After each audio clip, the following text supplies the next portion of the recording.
할렐루야. 거룩한 주일 영과 진리로 예배하는 여러분 모두에게 하나님의 말씀이 들리는 은혜와 그 말씀이 믿어지는 축복과 또 그 말씀이 살아내어지는 하늘의 능력이 여러분 모두에게 충만하게 부어지게 되기를 간절히 바랍니다. 옆에 있는 분에게 인사하겠습니다. 당신은 그리스도인이십니다 라고 인사해 주세요.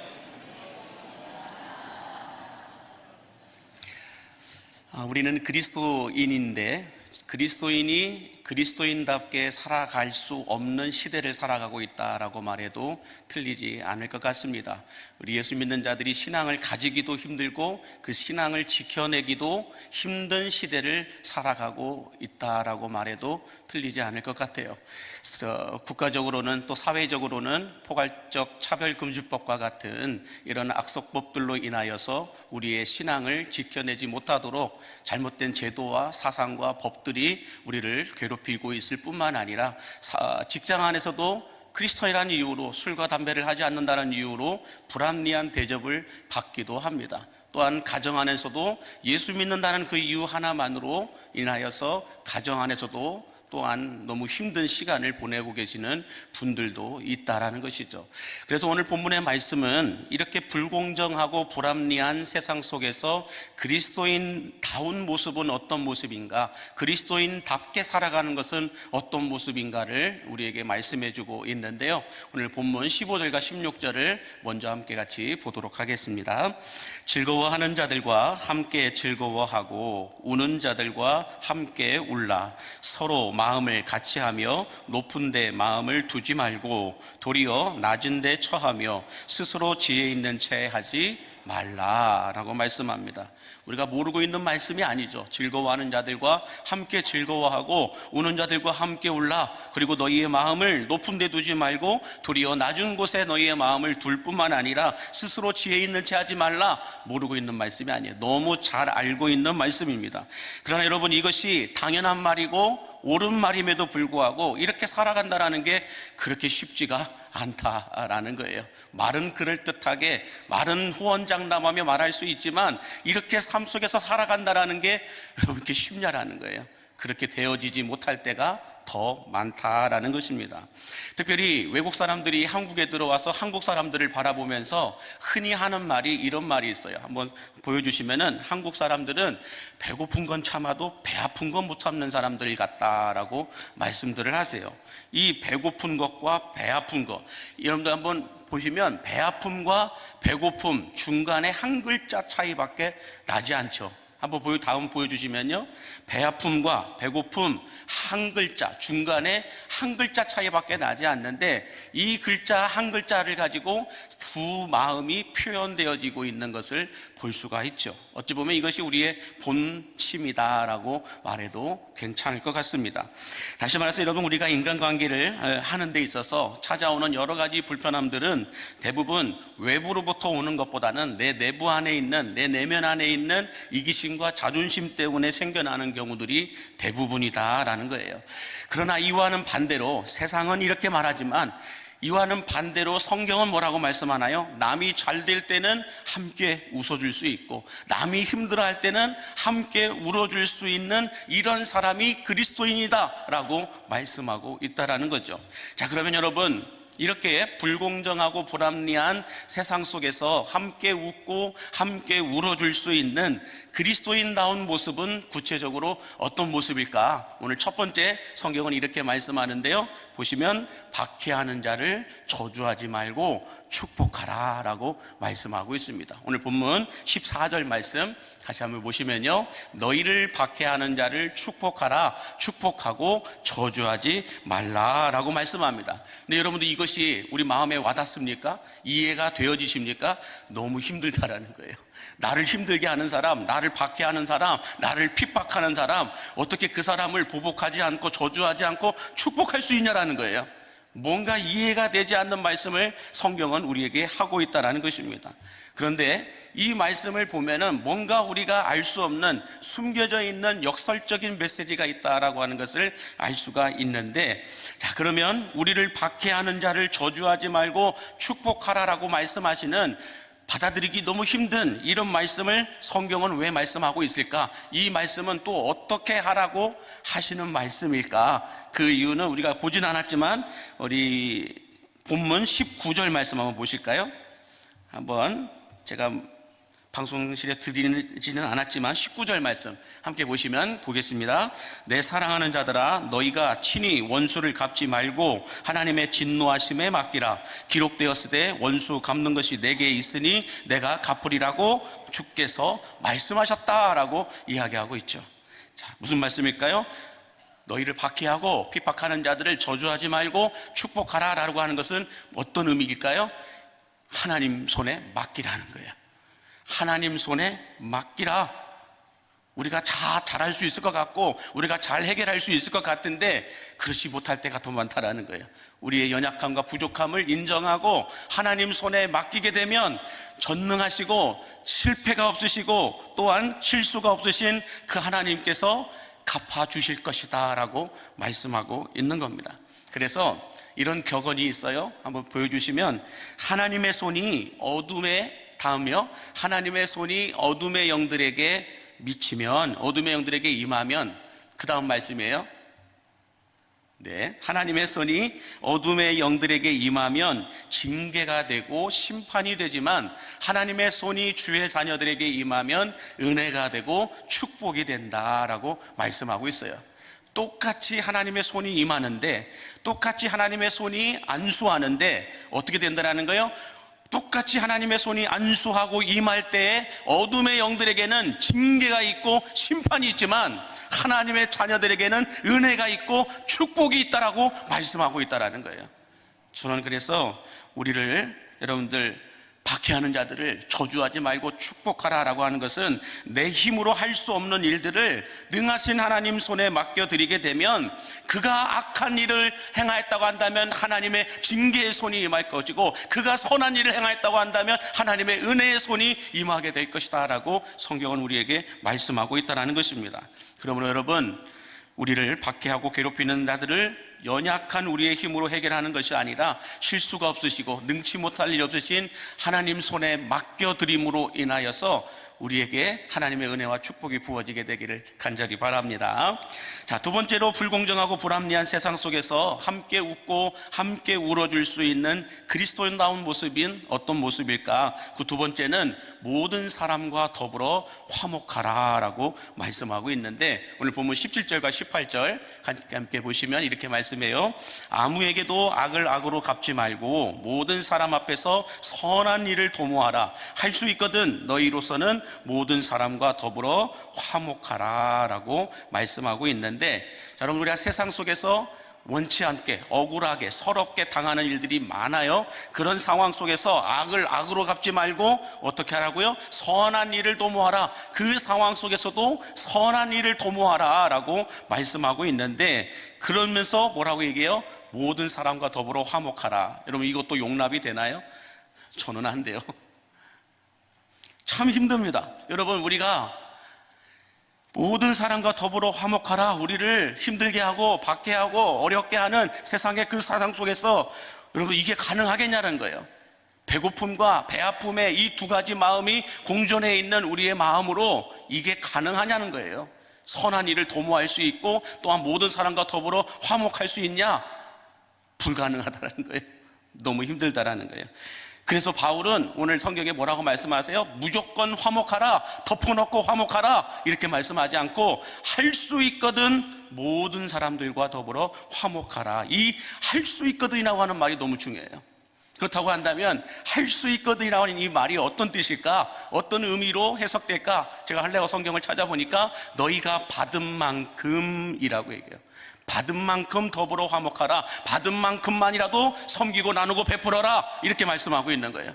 너희가 할 수 있거든. 이 말은 너희가 받은 만큼만이라도, 너희가 받은 은혜, 받은 사랑만큼만이라도 섬기고 나누고 베풀고 화목하라 라고 말씀하고 있는 거죠. 그렇다면 우리가 받은 만큼이라고 하는 건 뭘 받은 걸까요? 예수님께 받은 사랑만큼만이라도 우리는 모든 사람과 더불어 화목해야 된다. 세상 속에서도, 직장 안에서도, 가정 안에서도, 교회 안에서도 우리가 예수님의 그 십자가 사랑을 받은 만큼만이라도 더불어 화목할 수 있어야 된다라고 말씀하고 있는 겁니다. 자, 그래서 이 소설가 이승우 작가가 쓴 소설을 살다라고 하는 책에서 향나무처럼이라고 하는 이 글을 썼는데, 그 내용을 한번 보시면, 향나무처럼 한번 눈으로 같이 읽어주세요. 향나무는 자기를 찍어서 쓰러뜨리려는 도끼 날에도 향을 토해낸다. 향나무는 찍혀도 찍어도 그 향을 바란다. 향나무는 상처를 주는 도끼를 차별하지 않는다. 만약 우리가 향나무처럼 우리에게 상처를 주는 도끼 날에도 향을 뿌릴 수만 있다면, 그 흉기를 향기로 바꿀 수만 있다면 우리가 사는 세상은 지금보다 조금 더 눈부시고 아름답게 변해 있을 것이다 라고 이 이승우 작가는 자신의 소망을 이렇게 표현하고 있습니다. 이 안에도 뭐가 있어요? 배고픔과 배 아픔의 두 마음이 있는 거죠. 자, 여러분, 우리가 이렇게 모든 사람과 더불어 화목할 수 있는 만큼은 얼마만큼이에요? 내가 받은 은혜만큼, 받은 사랑만큼만이라도 더불어 화목하고 섬기고 나누고 베풀라는 거예요. 우리가 어느 누구에게도 어느 세상 속에서도 100% 서로 화목할 수 없어요. 왜요? 다 살아온 환경이 다르고 감정이 다르고 생각이 다 다르기 때문에 화목할 수 없어요. 그러나 내가 하나님께 받은 사랑만큼만이라도, 내가 그래도 받은 은혜만큼만이라도 더불어 화목할 수 있어야 된다. 그것이 그리스도인이다라고 이야기하고 있는 것입니다. 그러므로 여러분, 분노와 저주로 가득했던 이 죽음의 십자가를 용서와 축복이 있는 생명의 십자가로 바꾸어 주신 예수님의 이 사랑이 오늘 여러분 안에 부어짐으로 말미암아 우리 안에 예수 그리스도의 향기가 가득 채워지게 되기를 주의 이름으로 간절히 축복합니다.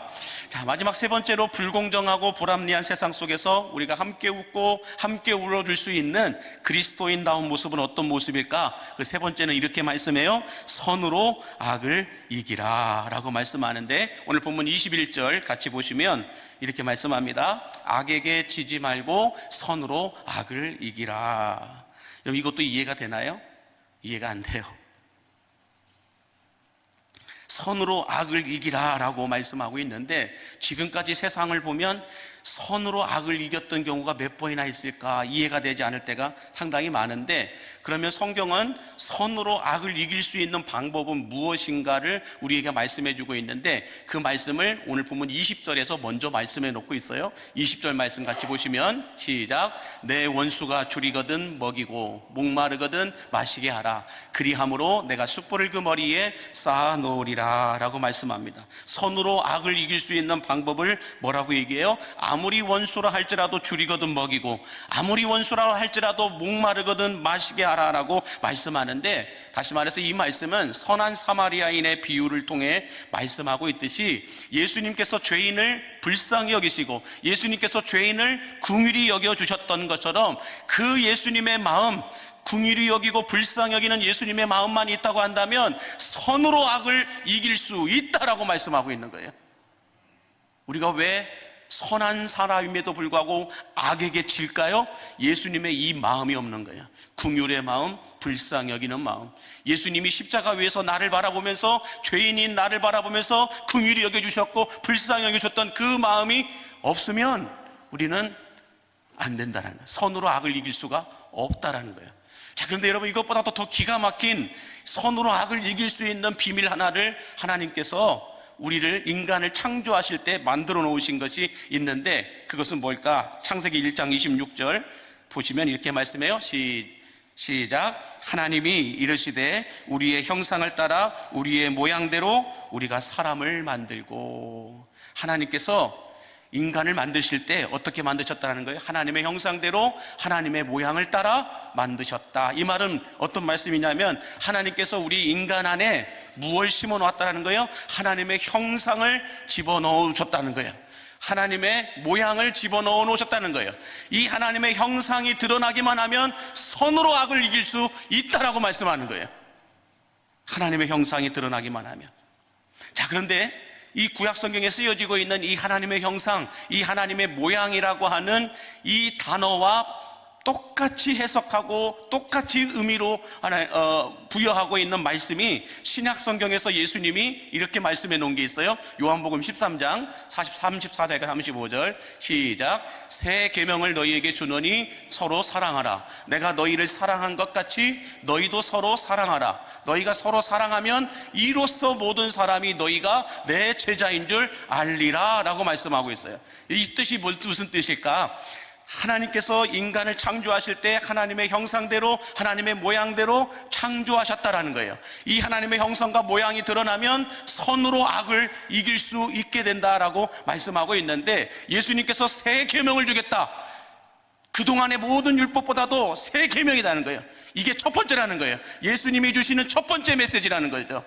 그 새 계명이 뭐예요? 너희가 서로 사랑하라. 그러면 너희가 서로 사랑하면 이로써 모든 사람이 너희가 내 제자인 줄 알리라 할 때, 이 내 제자인 줄 알리라가 하나님의 형상, 하나님의 모양대로 창조하셨다는 말과 똑같은 의미와 말로 사용하고 있다는 거예요. 그러므로 여러분, 우리가 서로 사랑하면 우리에게서 뭐가 드러난다는 거예요? 내 제자인 줄 알리라 라는 말은 너희에게서 하나님의 형상이 드러나리라, 이 말씀하고 똑같은 거예요. 우리가 서로 사랑하면 우리에게서 하나님의 형상이 드러나게 된다는 거예요. 그러면서 선으로 악을 이길 수 있다라고 말씀하고 있는 겁니다. 그러면 여러분, 우리가 세상 속에서 너무 불공정하고 불합리한 세상 속에서 이 악을 선으로 이길 수 있는 방법은 다른 게 없어요. 우리에게서 하나님의 형상이 드러나면 돼요. 우리에게서 하나님의 형상이 드러나면 되는데, 그 형상은 언제 드러나느냐? 너희가 서로 사랑하면 드러난다라고 말씀.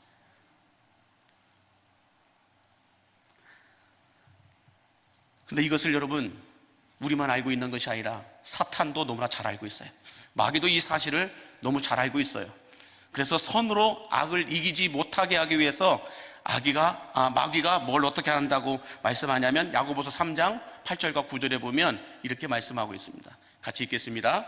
혀는 능히 길들일 사람이 없나니 쉬지 아니하는 악이요 죽이는 독이 가득한 것이라. 이것으로 우리가 우리 주 아버지를 찬송하고 또 이것으로 하나님의 형상대로 지음받은 사람을 저주하나니 라고 말씀하고 있어요. 사탄은 하나님의 형상대로 지음받은 사람을 공격하고 저주하도록 합니다. 그러나 하나님은 서로 사랑하게 하여서 이것을 뒤집어 놓게 만들어 놓습니다. 선으로 악을 이기게 하는데, 사탄은 악으로 선을 이기게 한다는 거예요. 그걸 사용하는 것이 뭐예요? 혀라는 거죠. 그러므로 우리가 불공정하고 불합리한 세상 속에서 함께 웃고 함께 울어줄 수 있는 그리스도인답게 살아가기 위해서는 오늘 성경은 우리에게 세 가지를 말씀해 주고 있습니다. 첫 번째, 우리를 박해하는 자들을 저주하지 말고 축복해야 한다. 너희 손으로 해결할 수 있는 게 아니라 하나님 손에 맡겨드리라는 거예요. 그래서 하나님이 악하면 악한 대로, 선하면 선한 대로 은혜를 베풀어 주시고 징계를 하실 수 있도록 하나님께 내어드려야 된다라고 말씀하고 있고, 두 번째는 예수님께 받은 사랑만큼만이라도 서로 사랑할 수 있고 서로 화목할 수 있어야 된다라고 말씀하고 있습니다. 마지막 세 번째로, 서로 사랑하여 하나님의 형상을 드러낼 때라야 선으로 악을 이길 수 있다라고 말씀하고 있습니다.